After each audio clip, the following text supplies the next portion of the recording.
And you tell them to do what? Three-point plan. Number one, cut out the idiocies. Our defense is to say this guy wasn't anti-Pakistan. He was helping us to get the worst criminal in the world. Well, the problem with that defense is that the story is out, either they leaked it or we leaked it, that the good doctor had no idea who we were after when he was helping us. So that completely undermines that story. So stop the leaks, stop the stupid defenses. Second, we have the president announce. When you hear in consultations, you want to weep. Have the president himself say that we're cutting aid to Pakistan in half today.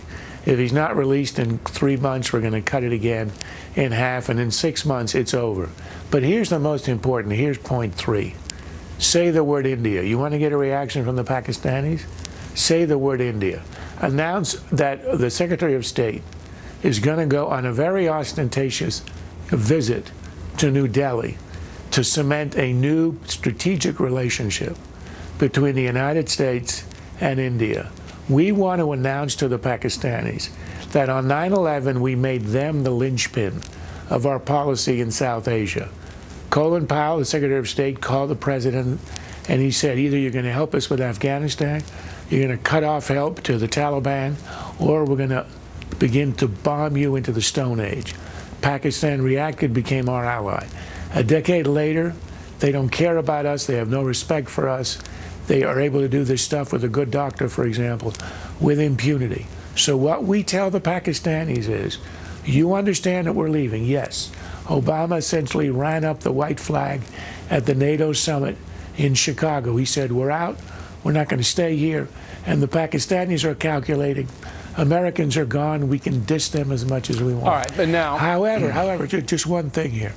If we tell them we're not leaving the region entirely, we're just leaving our friendship with you, and we're going to reinforce our alliance with their arch enemy, their ears will that's the way pick to up. put pressure on them. But there is something, I had a debate with Laura Ingraham a few weeks ago about the Chinese dissident, and Ingraham was pounding the Obama administration by saying, oh, they ought to do this, they ought to do that. And I said, look, behind the scenes, and I knew that because we do investigations here, they're going to get them released, and that happened.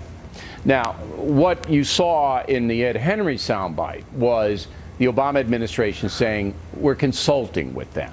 And maybe I'm giving the president the benefit of the doubt. I don't think he's been strong enough, obviously. But maybe they are. Maybe they do have a deal in the works, and they don't want to go out and humiliate Pakistan because they think they can get the guy sprung. If all of that is true, and if the administration knows that, and they're actually getting somewhere with the consultations, and it's clear that the Pakistanis are just looking for a face-saving way to get out of this, then fine. Then you go ahead with that, you get it done, you don't make anything in public. If, on the other hand, this is just consultations and we're not getting anywhere, this is a humiliation for the United States, but it's worse than that. It's a warning to anybody in the world who thinks of cooperating with us. Don't help America. Don't help them. They're going to let you go. Where were we in the weeks and months after the bin Laden raid? Why couldn't we extricate this guy? Why do we have a CIA if not to extricate a guy who helped us in this and who we know is in danger? We should have sent the Navy SEALs in to get him out. Exactly. You know.